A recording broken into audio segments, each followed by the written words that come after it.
Salam sejahtera untuk kita semua. Perkenalkan nama saya Miftahul Jana Siregar dengan NIM 11S24007. Di video praktikum kali ini, saya akan menjelaskan tentang aplikasi To-Do List V4. Ini adalah video pemrograman berorientasi objek praktikum ke-7. Baik, selanjutnya kita masuk ke tujuan praktikum.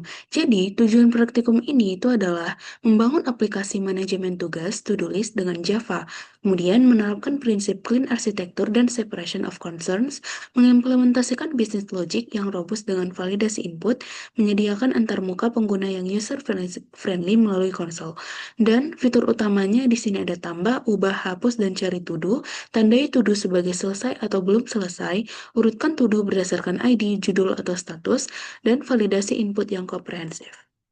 Selanjutnya, ini adalah struktur proyek. Yang pertama itu ada entity, di entity ada todo.java, kemudian exception, di dalam exception ada invalid input exception.java, kemudian ada repository, yaitu itodo repository.java dan todo repository.java, kemudian ada service, yaitu itodo service.java, kemudian todo service.java, kemudian di sini ada util, dan ada util.java, dan view, di dalam view-nya todo view.java, kemudian app.java, yang merupakan entry point-nya. Kemudian kita masuk ke layer pertama, yaitu layer entities. Nah, di sini, di kelas todo entity layer ini merepresentasikan satu tugas todo dengan atribut yaitu todo identifier di sini, kemudian todo name, dan is completed. To-do identifier ini adalah ID unik otomatis. Kalau to-do name ini nama tugas yang divalidasi. Kalau is complete ini itu adalah status tugasnya. Jadi fungsi utamanya itu adalah konstruktor otomatis menambah ID tiap objek. Kemudian validasi judul harus huruf kapital di awal, 6 karakter bukan angka atau spasi. Jadi jika tidak sesuai, lempar invalid input exception. Kemudian di sini juga menyediakan getter atau setter dan toString ini untuk menampilkan data, yaitu ID, name, selesai atau belum selesai. Dan perubahan penambahan di sini itu adalah penamaan variabel lebih jelas, yaitu todo identifier dan is complete. Kemudian penambahan validasi input dan exception handling, dan format output lebih rapi menggunakan string format. Selanjutnya kita masuk ke layer exception, yaitu invalid input exception.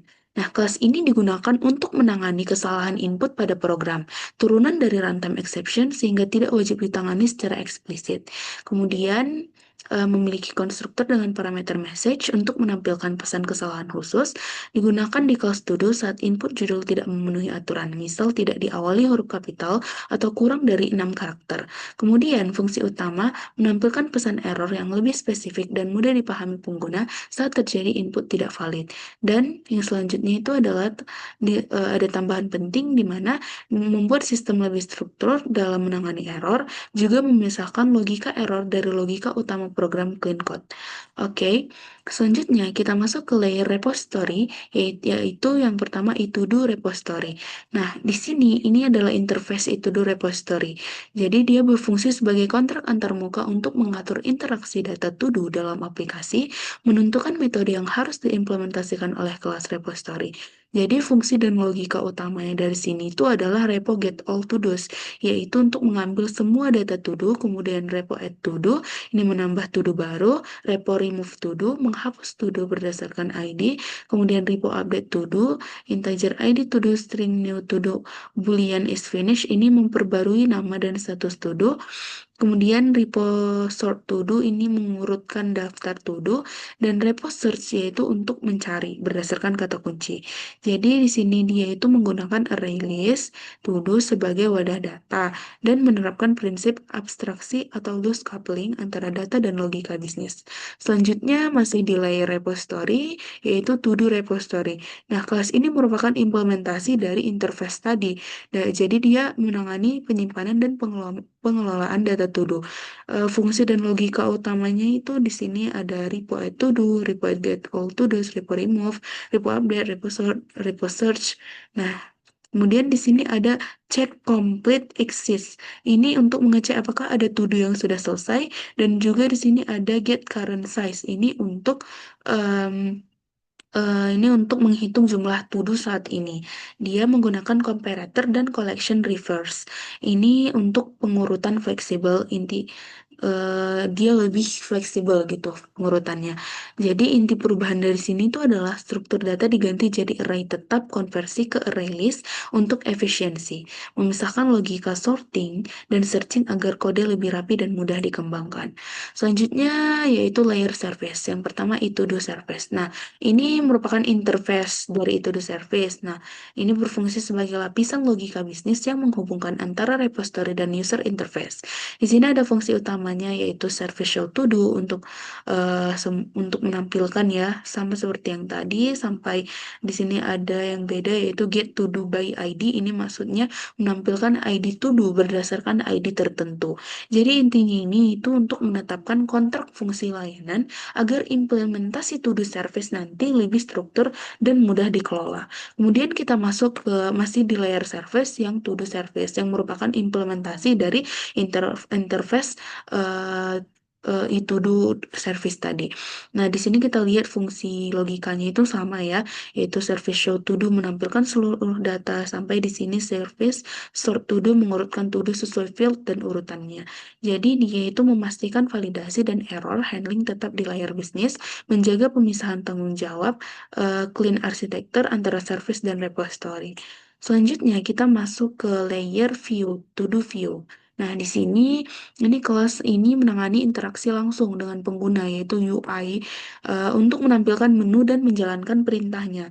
Jadi fungsi logiknya di sini juga sama. Kemudian di sini ada tambahan yaitu validate number input. Ini untuk memastikan input berupa angka. Kemudian ada validate status input untuk menerima Y atau N. Kemudian di sini ada validate title input untuk judul diawali huruf kapital, 6 karakter ya di sini. Kemudian ada validate order input, ini untuk urutan hanya boleh ID, title, atau finish. Nah, jadi ini tuh intinya untuk menangani semua error input dengan invalid input exception, kemudian menjaga agar interaksi pengguna aman, jelas, dan tidak menyebabkan crash. Selanjutnya kita masuk ke layer main. Nah, layer main ini merupakan entry point atau kelas utama yang menjadi titik awal eksekusi program dan menghubungkan seluruh seluruh layer. Nah, fungsi logiknya di sini yaitu membuat objek repository, service, dan view, yaitu I to do repository, new to do repository, dan service juga, kemudian ada view. Nah, dia ini mengatur alur kerja aplikasi menggunakan pendekatan layer arsitektur atau MVC-like gitu. Nah, kemudian dia menjalankan aplikasi dengan memanggil to do view, view show to do untuk menampilkan menu utama. Jadi, inti tambahannya ini itu adalah untuk mengimplementasikan dependency injection agar tiap layer tidak saling bergantung langsung. Kemudian dia menjadi penghubung antar komponen utama, view, service, repository, dan entity. Nah, jadi fokus pada inisialisasi dan eksekusi program utama, bukan logika bisnisnya.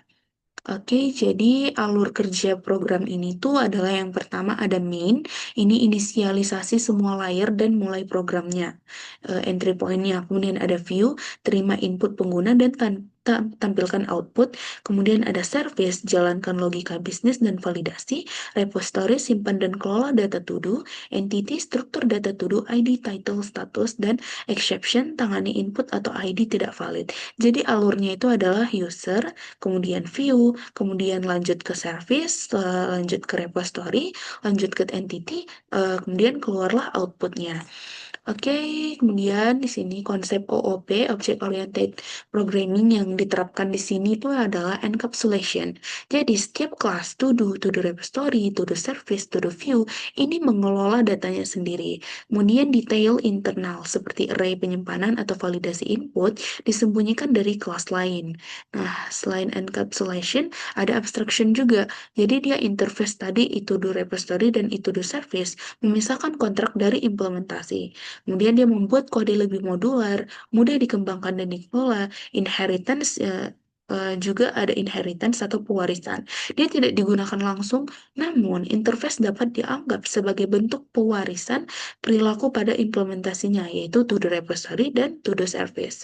Kemudian ada polymorphism. Jadi dia terjadi saat objek bertipe to-do repository dan to-do service dapat merujuk ke berbagai implementasi to-do repository, to-do service. Nah, dan dia juga memberi fleksibilitas dalam mengganti implementasi tanpa ubah kode utama.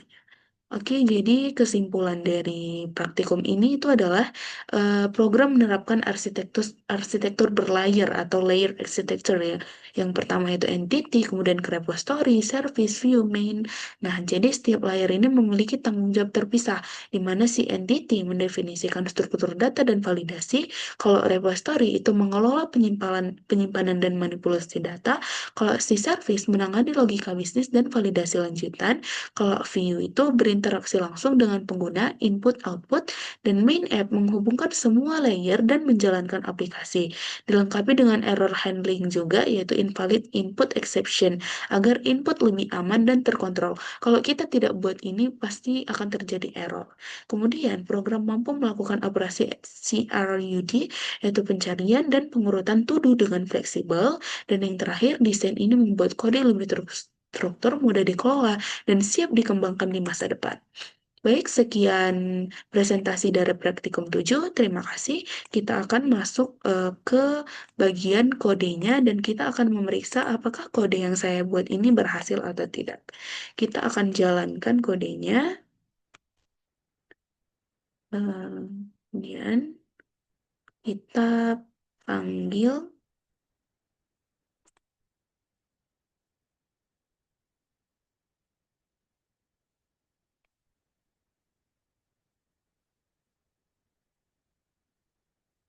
Nah, kita masukkan output yang sesuai yang ada di Delcom. Oke, kita ambil satu inputnya di sini. Jadi dia nanti akan mengeluarkan output yang sesuai dengan yang diminta. Oke, kita masuk lagi ke kodenya. Kita masukkan. Nah, jadi dia keluar ya outputnya seperti yang diminta pada Delcom. Karena outputnya keluar dan sesuai, berarti kode ini berhasil. Dan sekian video penjelasan praktikum ketujuh dari saya. Mohon maaf jika terdapat kesalahan. Terima kasih.